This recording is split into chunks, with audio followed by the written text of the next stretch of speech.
The best part of Challengers almost didn't happen. Director Luca Guadagnino's sizzling tennis drama stars Zendaya, Mike Feist, and Josh O'Connor in a scandalous love triangle that plays out at center court. It all begins when best friends Art, Feist, and Patrick O'Connor meet ace tennis prodigy Tashi, Zendaya, and instantly become obsessed with her. Their dueling adoration intrigues her, and when they ask which of them she would be interested in, she raises the stakes and initiates a three-way makeout in their hotel room. The hookup sets all three on a complicated, messy path for years as they vie for love and tennis greatness. But it turns out that the three-way kiss wasn't originally in Justin Kuritzka's script. I don't think that was in the script at the beginning. Not at all, Guadagnino tells Entertainment Weekly.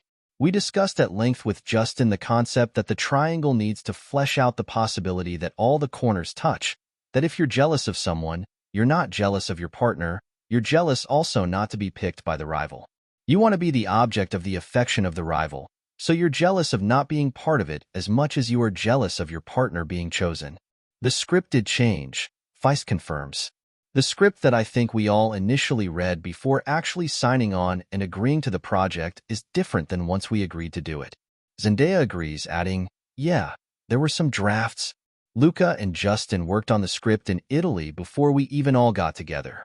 I believe Kuritzka's hadn't really done a bunch of drafts of the original thing, and while it was absolutely brilliant, I know that Luca wanted to infuse his own things into it, and so that collaboration started quite early. As Guadagnino and Kuritzka's worked together on the script, the director wanted to build upon the usefulness and fun of the hotel room scene. The idea is that Tashi can see what they don't want to see or they cannot see, which is this incredible attraction that they have not only for her but also for one another, Guadagnino says. And so Justin made the very funny scene, wrote beautiful dialogue, and I thought that the mundanity of this hotel room in Queens was quite touching in portraying youth. Once they honed in on the main purpose of the kiss scene, Guadagnino didn't want to cut away from it too early because of its impact on the rest of the film. For me, it was all about staying there, staying with them, staying with the jokes, staying with the moment of embarrassment, followed by the moment of excitement, and eventually to show the geometry the movie sets up in that moment, the power that she had over them, he says. Feist recalls how the trio of actors got together with Guadagnino and Kuritzka's for 6 weeks of rehearsals in Boston. They worked together on the script and discussed the characters and the scenes and the arc and everything.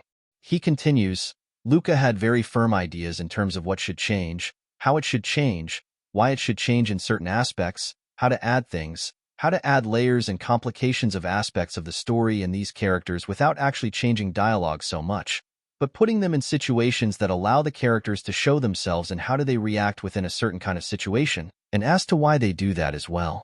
So it did evolve, it did change, and that's not abnormal. But there were definitely things that were added and shifted.